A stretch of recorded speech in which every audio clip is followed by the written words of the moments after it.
This is a narrated screen recording of the CatForms Records program. In the last video, we saw the setup of a tiny school consisting of the Smith family, and John Smith, the school administrator, was setting that up.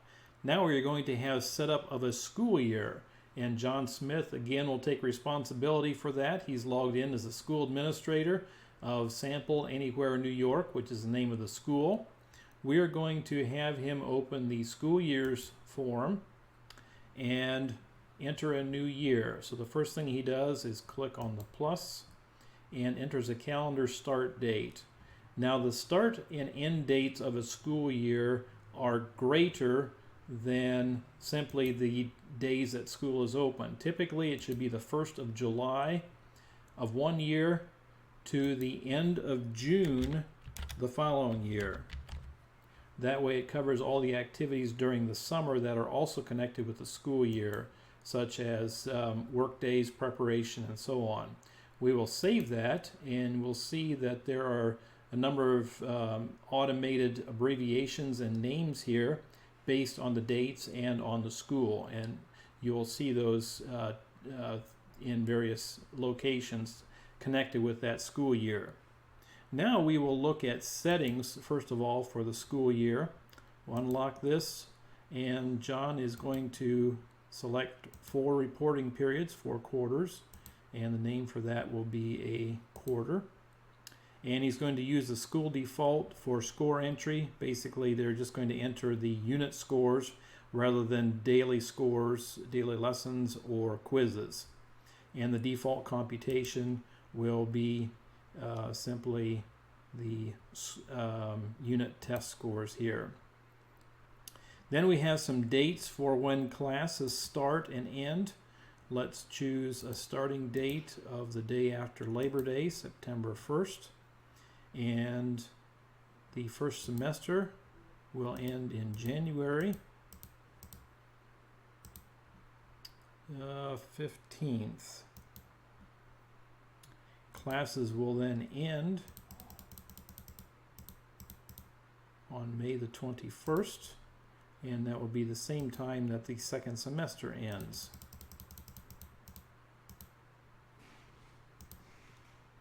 Then we go down to reporting periods.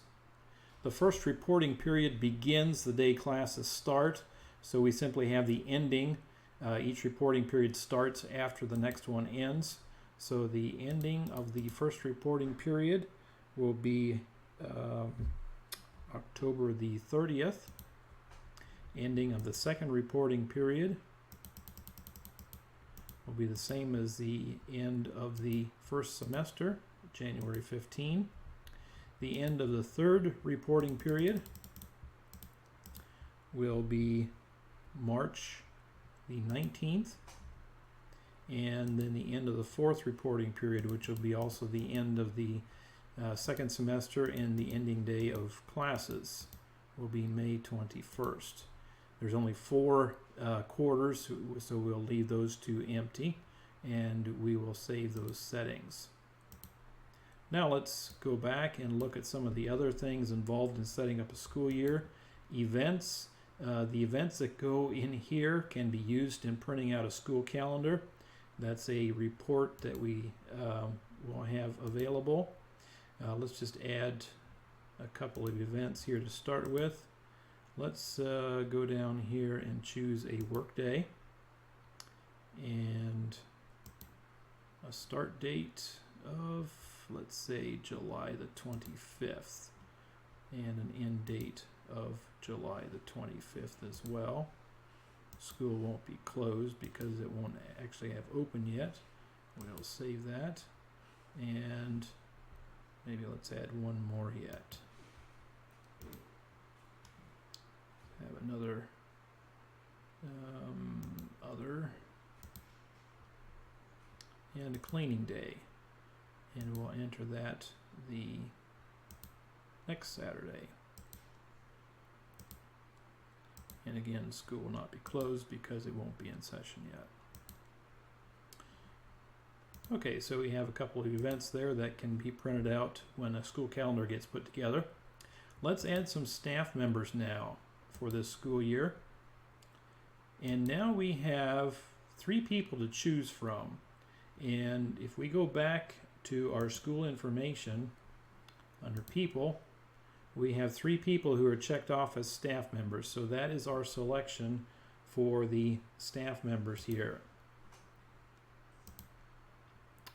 We'll choose John, and he needs to have a title. Notice that that is in red. That means it's required.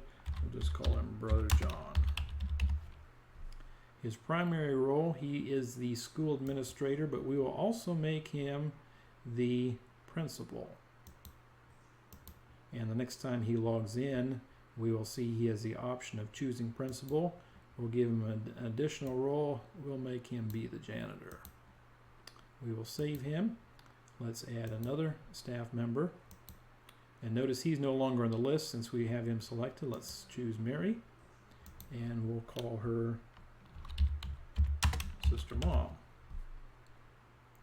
Her primary role will be a teacher. And maybe we will just leave that, but we will assign her a homeroom of room 1. Also, we need to be sure to mark a primary homeroom teacher for each classroom. And we will save that. Then let's add our 3rd staff member. William is the oldest son. We'll just call him Bill. And his primary role will be, we'll call him a substitute teacher. And we will save him. So now we have 3 staff members. Let's add students for the year. And as you may have guessed, we have 3 people marked as students, including William. And that's a list that we will be seeing when we add students. Start with Darcy, and we will put her in 6th grade, and we'll put her in room 1. We will save that, add another one, John Jr. We will put him in 8th grade, also in room 1. Save that, and we should have 1 student left, and that will be William. And we will put him in 11th grade in room 1. And we will save that. Now we have a list of 3 students, 3 staff members, and let's add some classes yet. Now the classes come from the selection of courses that were chosen earlier.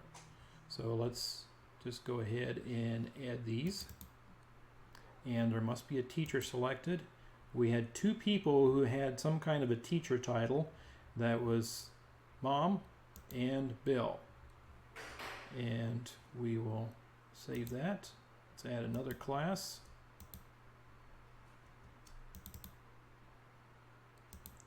We'll just go ahead and put Mom in as the teacher for all of these. Each time the list of courses shrinks so that you do not enter the same course twice, as long as you save every time. Now we won't save this time. We need to select a teacher here. That's CLA Language Arts 600. We'll just add another one. And notice that one is still there. We don't want to choose it again. The reason it's still showing up is because we didn't save last time. CLE reading. Now let's go ahead and save them. And it'll save both of them.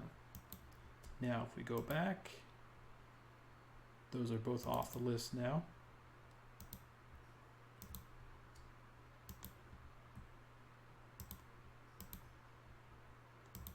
We are almost done here. Should have one more left.